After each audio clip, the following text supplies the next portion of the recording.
सब्र आने की देर है। मनपसंद शख्स भी दिल से उतर जाता है। फरमाने मुस्तफ़ा सल्लल्लाहु अलैहि वसल्लम, माँ का हक अदा करते रहो। कसम है अल्लाह की, अगर तुम अपना गोश्त काट कर उसे दे डालो, जब भी उसका चौथाई हक अदा ना होगा। इल्म अपनी गलती तस्लीम करता है, जहालत गलती पर डट जाती है। अपने माँ बाप से मोहब्बत कीजिए, आप पर उनका बहुत कर्ज है। आपने कभी उन्हें हासिल करने के लिए दुआ नहीं की, लेकिन उन्होंने आपको हासिल करने के लिए बहुत दुआएं की हैं। मौत एक खुला राज है। खुला इसलिए कि हर शख्स जानता है कि मौत बेरहर आनी है, और राज इसलिए कि कोई नहीं जानता कि कब, कहाँ और कैसे। बुरे वक्त में कंधे पर रखा हाथ कामयाबी पर बजने वाली तालियों से ज्यादा कीमती होता है। अपने वालिद और उस्ताद की बात गौर से सुना करो, ताकि तुम्हें दुनिया वालों की ना सुननी पड़े। अपने अंदर परिंदे की तरह आजिज़ी पैदा करो, जो आसमान की बुलंदियों को छूकर भी गर्दन झुकाकर रखता है, और बेशक आजिज़ी अल्लाह ताला को पसंद है। माँ के बगैर तो घर में रखी हुई चीज नहीं मिलती, और तुम सुकून ढूंढ रहे हो। दुआ अगर काम ना आए तो नजर भी उतारती है। ये माँ है साहिब, ये कहाँ हार मानती है। मेरे वालिदैन मेरा सुकून है, या अल्लाह मेरे इस सुकून को हमेशा सलामत रखना। आमीन सुम आमीन। वालिदैन सर पर हों तो औलाद बादशाह होती है। अल्लाह पाक सलामत रखे सबकी बादशाही। बेटियों के दुख माँ बाप को जल्दी बुरा कर देते हैं। अपनी लाडली बेटी के आंसू उनके दिल पर गिरते हैं। अल्लाह पाक किसी की बेटी को दुख ना दे। आमीन। तमाम इंसानों से अच्छी बात कहो। खामोश इंसान में सोचने की सलाहियत ज्यादा होती है। खुदा की राह में कोशिश करो और कभी पीछे ना हटो, क्योंकि खुदा ने तुमसे कोशिश मांगी है, नतीजा नहीं।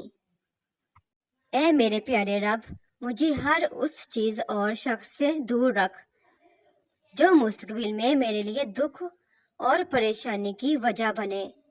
आमीन सुम आमीन।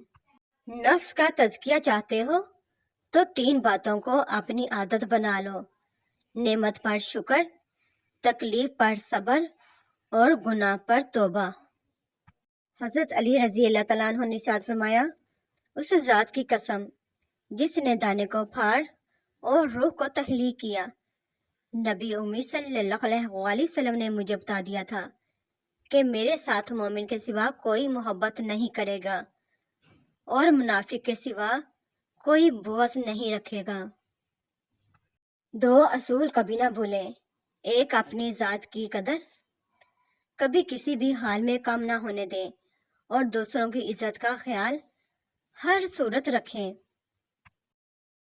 कभी कभी अच्छा लगता है सब जानकर अनजान बनना, चुप रहकर सामने वाले की चालाकियां देखना कि वो हमें बेवकूफ बनाने के लिए कहाँ तक जा सकता है।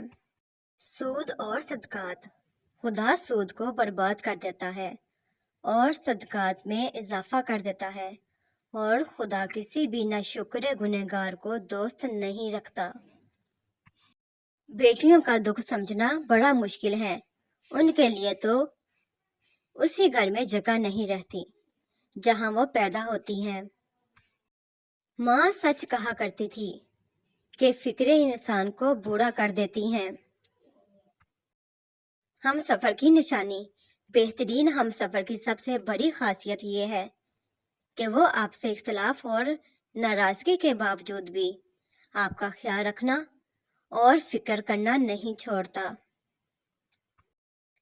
इबादत करते हो मगर नाहक लोगों को अपनी जुबान से या अपने किरदार से तकलीफ देते हो। सदका करते हो मगर इस सांझ चलाते हो, तो जान लो کہ اپنی نیکیاں ایسی تھیلی میں جمع نہ کرو جس میں سوراخ ہو۔ اللہ پاک نیکی کرنے کی توفیق عطا فرمائے، آمین۔ سسرال آتے وقت عزت اور اہمیت کی امیدیں میکے ہی چھوڑ کے آنا چاہیے۔ ڈھیٹ بن کے زندگی بہت خوشگوار گزرتی ہے۔ اپنے کردار پر ڈال کر پردہ، ہر شخص کہہ رہا ہے زمانہ خراب ہے۔ اگر زندگی میں زیادہ تجربہ کار بننا چاہتے ہو تو حد سے زیادہ مخلص بن جاؤ، لوگ بہترین سبق سکھا دیں گے۔ پاک پروردگار آپ کو تا حیات تندرست، سلامت اور شاد و آباد رکھے اور کبھی کسی کا محتاج نہ کرے، آمین۔ ان لوگوں سے بھی ہوشیار رہو جن کے دل میں دماغ ہے۔ Thanks to watch my video, please subscribe my channel, like کریں، شیئر کریں، کمنٹ سیکشن میں مجھے ضرور بتایا کریں کہ آپ کو میری ویڈیوز کیسے لگتی ہیں۔ اللہ پاک آپ کی تمام پریشانیاں دور فرمائے۔ ملتے ہیں نیکسٹ ویڈیو میں، تب تک کے لیے اللہ حافظ۔